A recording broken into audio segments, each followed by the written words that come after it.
Hey everyone, welcome back to the HZ English Pod. I'm Liam. And I'm Sophie. So good to have you with us today.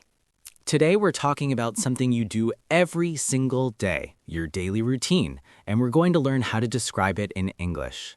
This is such a practical topic because these are words and phrases you'll use all the time, whether you're making small talk, writing about yourself, or just thinking in English. Exactly. Now, before we start, if you're new to the HZ English Pod, please hit subscribe. And if you like what you hear today, give us a thumbs up and share this with your friends. Your support means everything to us. Okay, so here's what we're doing today. Liam and I are each going to describe our own daily routines, and we'll teach you the phrases as we go. Yup, we'll chat naturally about our days and stop along the way to explain useful expressions. Sound good? Perfect. Liam, why don't you go first? Walk us through your typical day. All right, so my day starts pretty early. My alarm goes off at 6 a.m. Wait, hold on. My alarm goes off. That's our first phrase. When an alarm goes off, it means it starts ringing or beeping. We say goes off, not goes on. Good catch. Yes, the alarm goes off, and honestly, I hit snooze at least once. Hit snooze. That means pressing the button to make your alarm stop for a few more minutes. I think everyone does this. Definitely.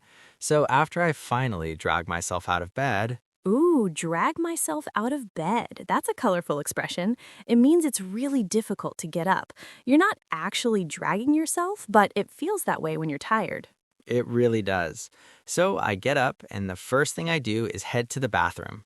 Head to. That's a casual way of saying go to. You can head to work, head to school, head to the kitchen. Right, I splash some water on my face to wake up. Splash water on my face. Nice and descriptive. What's next? Then I go to the kitchen and put the kettle on for tea. While the water is boiling, I take a quick shower. Put the kettle on. That means to start boiling water, usually for tea or coffee. And notice Liam said take a shower. In English, we take a shower, not make or do a shower. Exactly. After my shower, I get dressed and have breakfast. I usually keep it simple, just toast with butter and a cup of tea. Keep it simple, meaning you don't make it complicated. Simple and easy. Then I check my phone for messages and news while I eat. Multitasking. So what time do you leave for work? I usually leave the house around 7:30. I take the subway to work, which takes about 25 minutes. Leave the house means to exit your home, to go out. And notice takes about 25 minutes. We use takes to talk about duration of time. Good point. I arrive at the office around 8 and I dive straight into work. Dive straight into. What a great expression. It means to start something immediately with energy and focus. Yeah, I work at a marketing agency, so my mornings are usually packed with meetings and emails. Around 11, I take a coffee break with my coworkers. Take a break, to pause from work for a short time. And coworkers are the people you work with.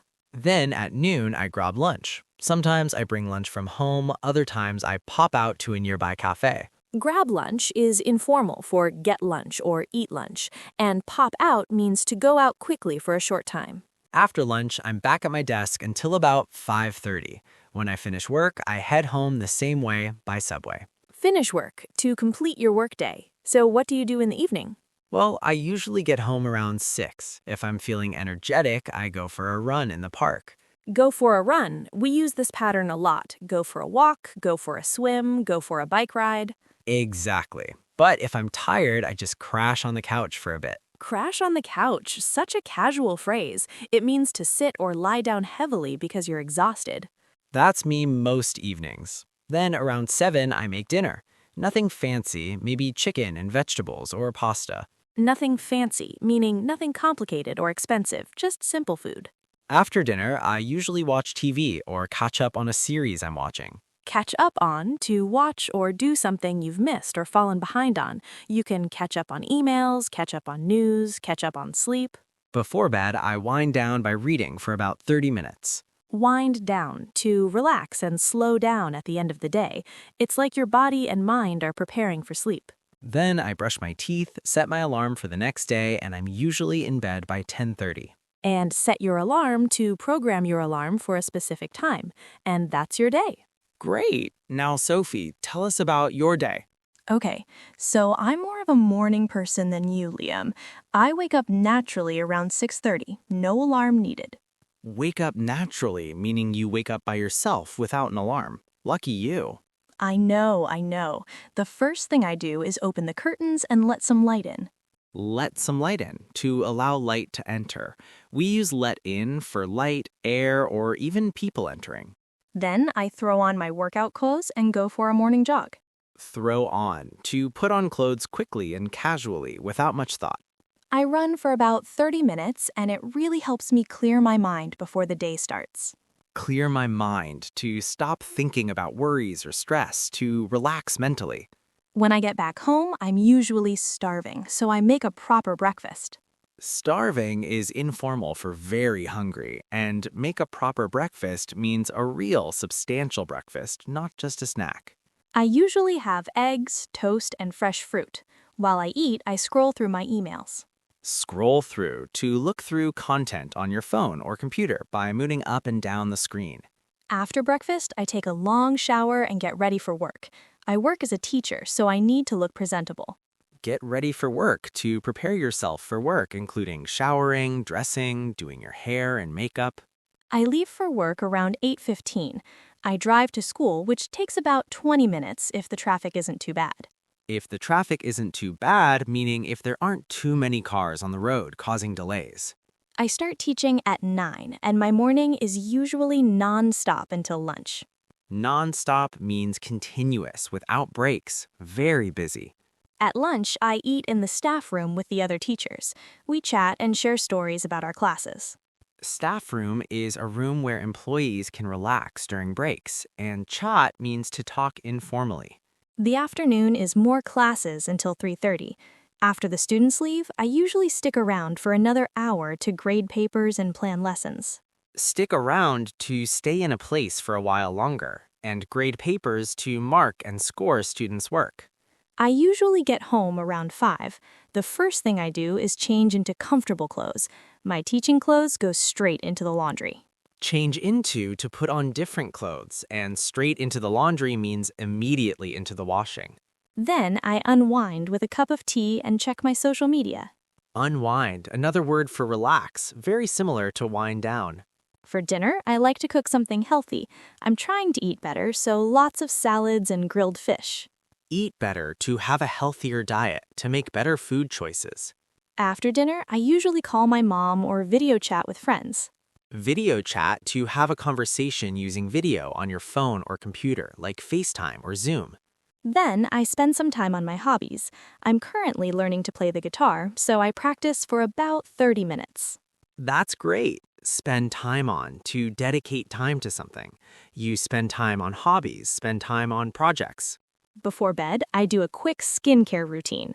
Wash my face, moisturize, all that stuff. Skincare routine, the regular steps you take to care for your skin. I try to be in bed by 10 because I need my sleep. I usually read for a bit before I doze off. Doze off, to fall asleep gradually, often when you're trying to do something else, like reading. And that's my day. Wow, we covered so much. Sophie, our days are actually quite different. They really are. But that's the beauty of it. Everyone's routine is unique, but we use the same kinds of phrases to describe them. Exactly. Now, let's do a quick recap of some key phrases we learned today. For mornings, alarm goes off, hit snooze, drag myself out of bed, take a shower, get dressed, grab breakfast, leave the house. For work, dive straight into work, take a break, grab lunch, finish work, head home. For evenings, crash on the couch, make dinner, catch up on, wind down, unwind, get ready for bed, doze off. And remember, you can use go for with lots of activities. Go for a run, a walk, a swim, a bike ride. And take for duration. It takes 20 minutes, it takes an hour. Now here's your challenge. In the comments below, tell us about one part of your day in English. It could be your morning routine, your lunch break, anything. We'd love to read about your routines. And don't worry about making mistakes. That's how you learn. Before we go, please remember to subscribe to the HC English Pod if you haven't already. Hit that like button and share this episode with anyone who's learning English. Thanks so much for listening today. Keep practicing, and remember, the best way to learn English is to use it every day. We'll see you in the next episode. Take care, everyone. Bye.